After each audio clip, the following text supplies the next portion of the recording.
My most used piece of technology isn't my phone, computer, or camera. It's definitely my iPad.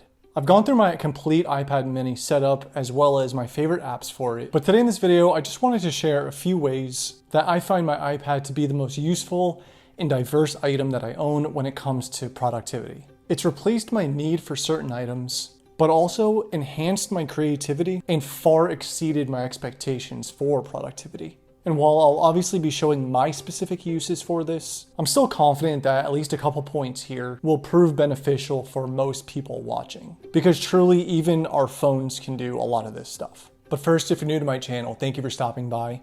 Here we talk about minimalism, frugal living, tech, and things of that nature. So if that sounds good to you, and you end up liking the video, be sure to like, and please Wolfang Fist the subscribe button. Let's get started. And let me start by getting the most important use out of the way first, and that is writing. Writing is obviously something that can pretty much be done on any electronic device, but is the most utilized on my iPad for multiple reasons. I use the Notes app to write things I need to remember, like to-do lists and planning shots for some videos. Whenever I'm planning out tasks for the day or the week ahead, I use the checklist feature in the Notes app, and just paired with the size of the iPad mini, it's almost like having a little planner with me.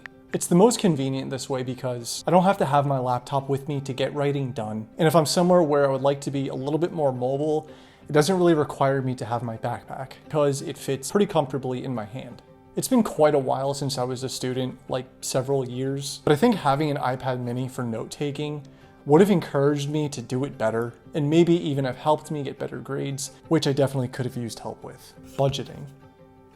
And believe it or not, I firmly believe that budgeting on my iPad and managing my expenses is much easier than on my computer. Typically because the apps that I use for managing my payments and paying my bills is just a lot more user-friendly and easier to maneuver than going on the site itself, which would be on the computer. I use the calendar app to log bills and due dates, and as much as Apple can piss me off, their built-in apps are just simple enough to use and make the most sense for me.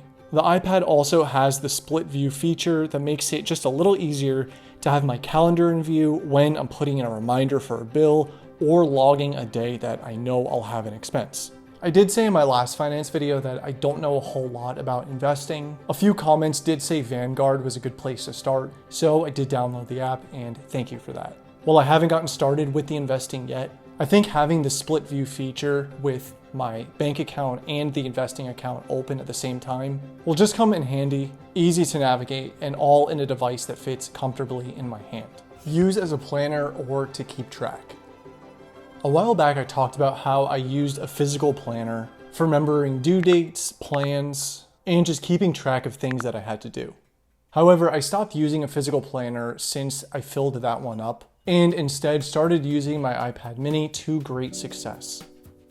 The calendar app to me is very useful and pretty much does everything I need. I have tried out Notion a couple times in the past, and I feel like at some point in the future I will give it a real chance because I do like the level of customization you have with it. But either of those options works as a great planner with my iPad mini, especially when I'm just sitting at my desk and I just have a full view of the weeks or months ahead, all organized in an easy to maneuver interface because I keep the calendar widget pretty large on my home screen. But rather than just using it as an actual planner, I've also been using it to track my diet and workouts. I don't really ever talk about it too much here on this channel, but I do try to work out about 5 times a week, and I do track my macronutrients every single day. So this is just a significant help being able to do it here on this larger screen. If you're a busy person and you need some sort of system to stay organized and streamlined, having an iPad mini as a sort of dedicated work resource isn't a bad idea. Photo and video editing. This might be more of a niche use case, but I still wanted to cover it. While I don't use my iPad mini directly for video editing yet, although I did try iMovie on it and it's not bad. There are a lot of things I do with my iPad mini that directly contribute to the YouTube videos I make. Pretty much all my thumbnails are edited and made on Procreate, as well as some of the drawings that are in my videos. I've created multiple iPhone wallpapers here as well, which I'm working on creating an entire site for them to download for free. So stay tuned for that. While this is just my personal use case for editing, I think an artist in almost any capacity can find a lot of value here. A graphic designer or a photographer might just be surprised with how much this iPad is capable of.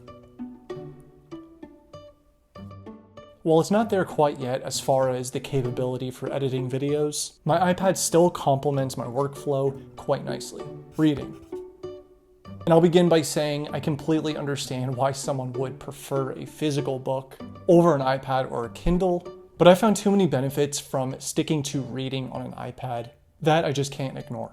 Obviously, there's the convenience of having virtually anything I want to read right at my fingertips, but there's a few things that still just make it too useful to ever go back. Paired with a good app like Shortform or the Kindle app, I can almost always find a book I was recommended or that I wanted to read.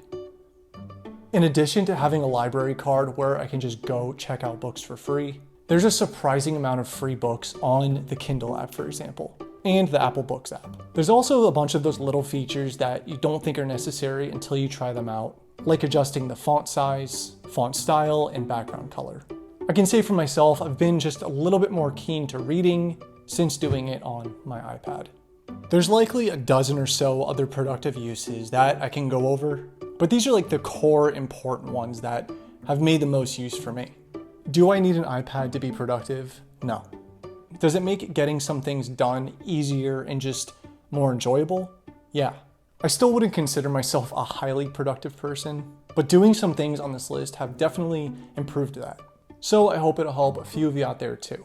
Anyways, as always, I appreciate the time you spent here and I appreciate you watching.